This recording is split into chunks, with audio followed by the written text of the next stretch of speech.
This is the City of Santa Fe Arts Commission Community Gallery. We've been open 4.5 years, so it'll be 5 years, I think, in October. We're a city initiative from the mayor and city council to have a place for local artists to promote, exhibit, and sell their work. The city council, when they were constructing the convention center, wanted to include a location for local artists exclusively. So we feature local artists that include the entire state of New Mexico, not just Santa Fe or Santa Fe County.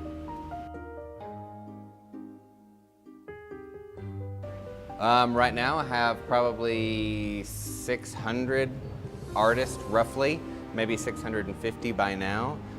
Generally, we just accept a very simple portfolio from the artist. That could be 8 to 10 printed images that can be submitted on ordinary printer paper, 8.5 by 11, nothing fancy. Artist statement, resume, bio, any kind of press materials that they may have, but that's not necessary. It's a really low bar to entry. We have a jury that will come in and they will review the portfolios and vote yes or no, and then I pull it out, and it ends up usually being about 30 artists per show. Organically, it breaks that way, and they usually select a variety of media. So it's everything from traditional to contemporary, 2D to 3D. We can have native pots next to a contemporary glass piece, and it all kind of fits because they're responding to a theme for that exhibit.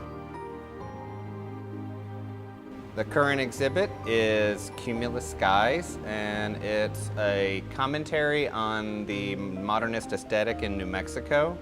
It's one of 2 shows that we received NEA funding for. We got a $14,000 grant last year for 2 exhibits, and we were able to have 2 local artists curate the exhibits. So the first one was curated by Arthur Lopez, and it was Fine Folk of New Mexico, and it was in here in the fall.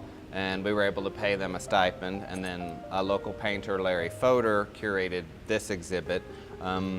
Larry's academic kind of thrust for this exhibit is that modernists came to New Mexico in the early 1900s. They were here through the 30s, 40s. They were here to be inspired by the landscape, the light, the color, the pared down Native American and Spanish colonial design aesthetic. And so those kind of things, and I think New Mexico is more affordable than New York at the time. And I think it was kind of trendy for artists to be like, oh, you know, word of mouth, they would come here. So when they did, they would be impacted by these things, and their work was impacted by it. So to a certain degree, modernism on a national and international scale was shaped by the place that is New Mexico. This exhibit, Larry selected 31 artists and went to each artist studio, selected the work, photographed it, and then he went into an archive of modernist pieces from that period, and he would find a historical reference that mimicked what was being presented in the piece itself that he had selected. So it wasn't that the artists in the show were inspired by the specific piece that's paired with their work. It's more Larry going in and finding that they're using this language without even knowing it. And so here's a, you know, and I think Larry often shows oblique references, so it's not a direct one-to-one translation. It tends to be more something that's going to make you think, oh, it's similar, but, and you have to kind of think about it a little bit. It's not spoon-feeding you the connection. So I think it's a more interesting show as a result of that historic reference. It opened March 22nd.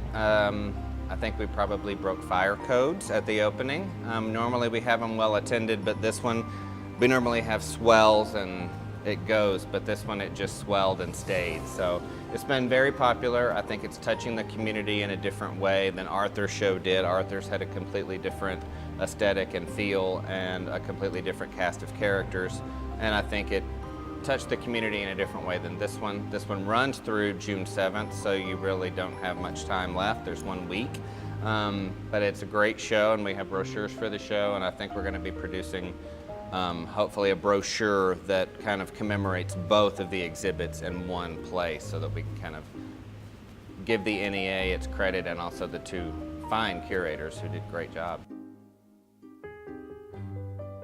We are open from Tuesday to Friday, 10 a.m. to 5 p.m., and Saturdays, 9:30 to 4.